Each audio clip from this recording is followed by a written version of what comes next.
हाथरस मामले में एक नया मोड़ सामने आ गया है। हाथरस केस में नया मोड़ जो है वो बेहद चौंकाने वाला है। पीड़िता के भाई और मुख्य आरोपी के बीच फोन पर 5 घंटे से ज्यादा बातचीत हुई है। 6 महीने में 100 से ज्यादा बार फोन पर बातचीत हुई। अक्टूबर 2019 से मार्च 2019 के बीच की सीडीआर सामने आई है। तो बड़ी खबर आपको बता रहे हैं, हाथरस मामले में नया मोड़ सामने आया है।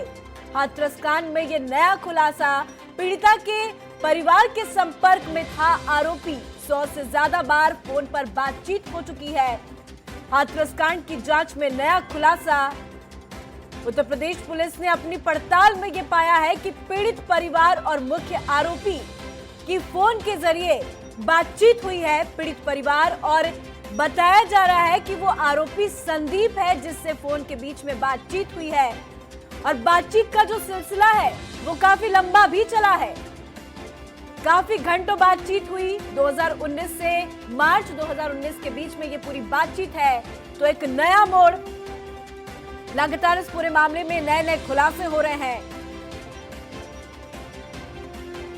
अक्टूबर 2019 से मार्च 2019 के बीच की सीडीआर जो है वो सामने आई है, जिसमें चौंकाने वाले खुलासे हुए हैं। ज्यादा जानकारी और अपडेट के साथ सीधा रुख करते हैं हमारे संवाददाता गगन का, जो सीधा लाइव हमारे साथ बने हुए हैं। गगन, पिछले कई दिनों से ये मामला लगातार बढ़ता जा रहा है और कई नए नए खुलासे हो रहे हैं जो चौंकाने वाले हैं और कई सवाल भी खड़े कर रहे हैं। कुल मिलाकर हर किसी की मांग है कि जल्द से जल्द इस पूरे मामले में न्याय मिले। परिवार भी लगातार गुहार लगा रहा है कि आरोपियों को सजा मिले, हमारी बिटिया को न्याय मिले। ऐसे में हम भी कह रहे हैं, पर ये जो खुलासे हुए हैं गगन कि पीड़िता के परिवार के संपर्क में ही आरोपी था, तो ये तो बहुत चौंकाने वाले खुलासे हैं। क्या कुछ सीडीआर में खुलासा हुआ है गगन? विस्तार में बताइए जरा।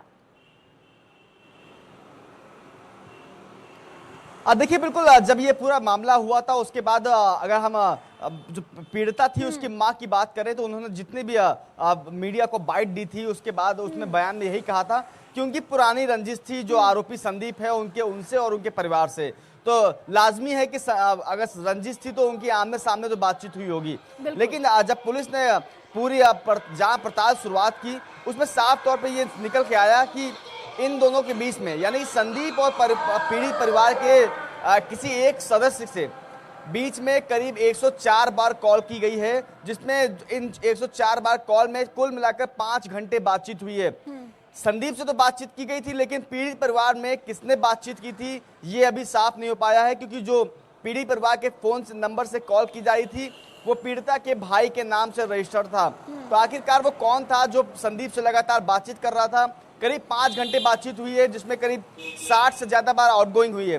पहली जो कॉल थी वो 13 अक्टूबर को थी, आउटगोइंग हुई थी, यानी कि पीड़िता के परिवार से आरोपी संदीप के फोन पे कॉल गई थी।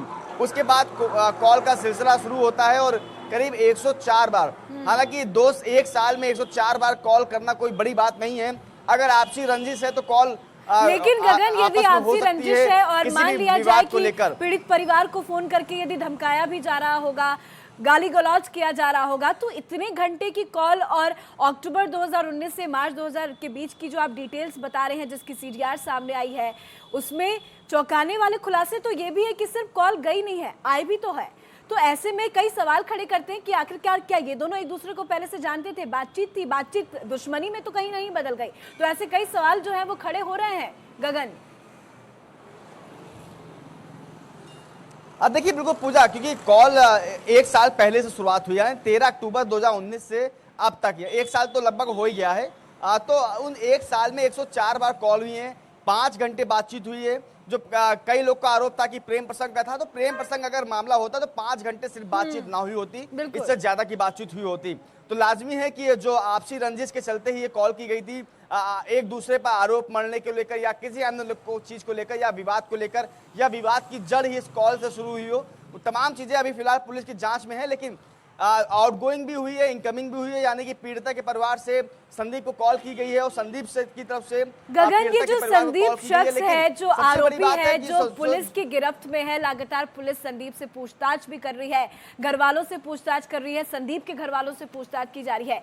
क्या कुछ ऐसे खुलासे और भी हुए हैं क्या कि संदीप के परिवार वालों का और गुड़िया के परिवार वालों का कैसे रिश्ते दोनों के बीच में रहे हैं? बातचीत थी या लड़ाई थी, दुश्मनी थी? आपस में कितनी बातचीत होती थी? क्योंकि ये तो बिल्कुल पड़ोसी थे, घर के बगल में ही रहते थे। तो इसको लेकर कुछ ऐसी बातें या कुछ नया खुलासा? देखिए बिल्कुल ऐसा में जो ये विवाद था, जो गांव वालों से जो हमारे संवाददाता वहां पर हैं और जो गांव वाले से जिस तरह से बातचीत कर रहे हैं, वो उससे यही निकल के आ रहा है कि कुछ जमीनी विवाद था, कि जमीन बेचने को लेकर विवाद चल रहा था। जो आरोपी हैं वो पक्ष चाहता था कि वो किसी और को जमीन मिल जाए, लेकिन जो पीड़ित पक्ष है वो किसी और को जमीन बेचना चाह रहा था। तो जो भी एक गांव में जमीनी विवाद होता है, वो एक जमीनी विवाद चल रहा था। उसी विवाद के चलते कई बार इन लोग पर रंजिश हो चुकी है। लेकिन ये जो घटना हुई है 14 तारीख की, वो घटना एक अलग रूप ले लेती है। इसमें एक मासूम लड़की की हत्या कर दी जाती है, उसकी मौत हो जाती है। उसके बाद उसके शरीर के साथ क्या क्या होता है, तमाम चीजें, वो घटनाक्रम लंबा है। लेकिन उसके पहले की जो वारदातें हुई हैं